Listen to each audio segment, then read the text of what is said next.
Good morning. स्वागत आहे तुम्हा सर्वांचा एका नव्या कोऱ्या व्हिडिओमध्ये. आता सकाळचे साधारण 6:30 वाजले. शिरो.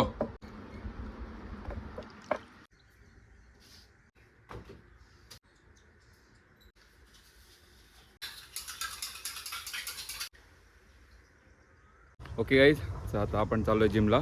आज आपण ट्रेन करणार आहोत arms, 1 set shoulder, 2 set bicep, 2 set tricep. आता काही लोक बोलत असतील की आर्म्स ट्रेन करणं जास्त युजफुल नसतं, 2 वेगवेगळ्या मुवमेंट आहेत, तेवढं रिझल्ट्स नाही भेटत. हे बघ, प्रत्येक वेळेस सायंटिफिक विचार करून नाही चालत. कसं आहे, आर्म डे मी एन्जॉय करतो आणि मला रिझल्ट्स भेटत आहेत त्यातनं. असं नाही आहे की एक पर्टिक्युलर वर्कआउट स्प्लिट आहे जो सगळ्यांनाच फायदा देईल. नाही, जो वर्कआउट स्प्लिट तुम्ही एन्जॉय करताय, ज्याला घेऊन तुम्ही कन्सिस्टंट राहू शकता, तोच तुम्हाला चांगले रिझल्ट आणून देईल.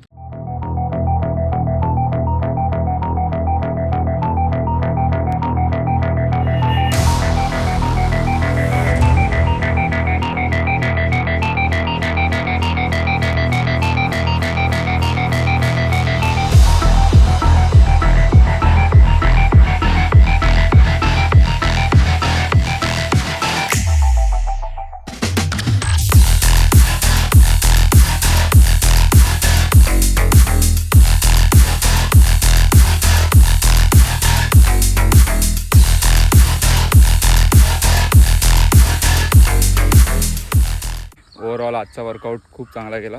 जेव्हापासून मी प्री वर्कआउट मील घेऊन वर्कआउटला यायची सुरुवात केला ना, तेव्हापासून स्ट्रेंथ आणि एनर्जी लेवल थोडेसे वरती गेलेत.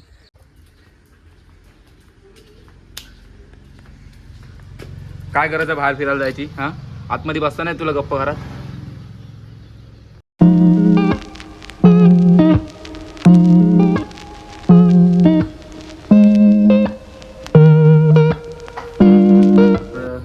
हा आपला थोडा बेसिक आणि थोडा बोरिंग असा पोस्ट वर्कआउट मील. याच्यामध्ये आहे 6 एग व्हाईटचा एक ऑमलेट आणि 2 होल एग्सचा एक ऑमलेट सँडविच, जे काही.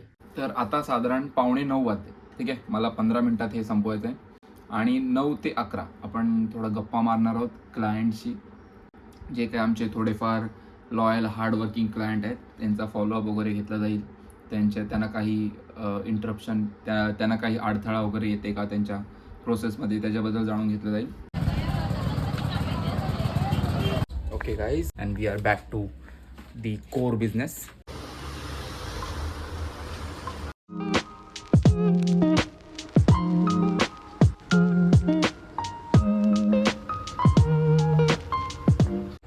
तर तसं बघायला गेलो तर आता एक लंच ब्रेक आहे, पण कारण मी दुपारी लंच नाही करत, तर मी इथे थोडा वेळ बसून कंटेंट कन्झ्युम करेन थोडा यूट्यूबवर, पायनॅपल खात खात.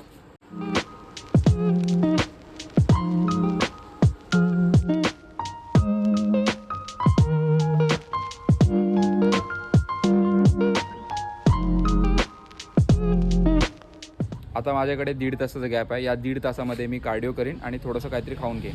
आता बऱ्याचशा लोकांना असं वाटतं की कार्डिओ म्हणजे फक्त रनिंग, सायकलिंग आणि वॉकिंग किंवा क्रॉसफिट हेच कार्डिओचे प्रकार आहेत. तर तसं नाही आहे. तुम्ही कुठल्याही प्रकारचा गेम खेळू शकता. तुम्ही जे एन्जॉय करताय तुम्ही तेच करा कार्डिओला. मग बॅडमिंटन असू शकतो, क्रिकेट असू शकतो, फुटबॉल असू शकतो किंवा दुसरा कुठलाही game.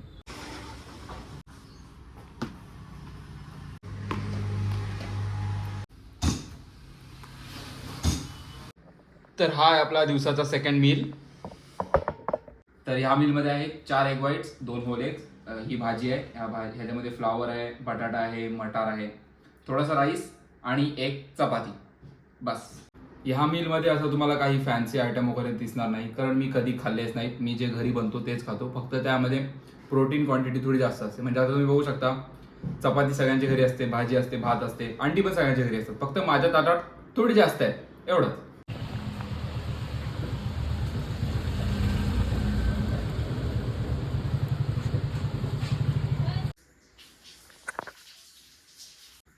So guys, we are back home आणि हा आहे आपला लास्टचा मील.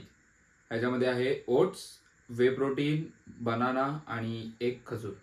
तर तुम्ही विचार करत असाल मी असा पसरवून का घेतलाय, एकच छोटी बाउल का नाही घेतला आणि छोटा चम्मच काय करता एवढा माझ्या हातात. कसं आहे ना, तुमचा पोट भरलाय हे तुमच्या मेंदूला समजायला थोडं टाईम निघून जातं. मग तुम्ही जर हळूहळू खाल ना, असं असं एक मोठी प्लेट आणि छोटा चम्मच घेऊन, तर ओव्हर इटिंगचे चान्सेस खूप कमी होतात, कारण घास छोटे छोटे येणार आहेत, म्हणजे खूप वेळा चावायला लागणार आहे मला, खूप घास खायला लागणार आहेत आणि त्याच्यानी माझं मन पण भरेल आणि माझं पोट पण भरेल. That is it for today guys. I know व्हिडिओमध्ये जास्त काही स्पेशल असं शेअर करता नाही आलं, कारण काही स्पेशल असं नाहीच आहे. जी आहे ती रुटीन चालू असते आणि असं नवीन असं वेगळं काहीतरी इंटरेस्टिंग नाही करत आहे मी. आणि ह्या गोष्टींची सवय आहे मला. मी बोर वगैरे नाही झालं माझ्या लाईफला घेऊन. ओके, सकाळी वर्कआउट, दिवसभर काम, रात्री सुखाची झोप, बास, अजून काय नको मला. हां, आणि पोटभर अन्न ते राहिलं. आपण लवकरच भेटू एका नवीन व्हिडिओमध्ये. तुम्ही मला फॉलो करायला विसरू नका. ओ सॉरी, यूट्यूब आहे ना. तुम्ही माझ्या चॅनलला सबस्क्राईब करायला विसरू नका आणि मला इंस्टाग्रामवर फॉलो नसेल केला तिथे जाऊन करू नका. बाय.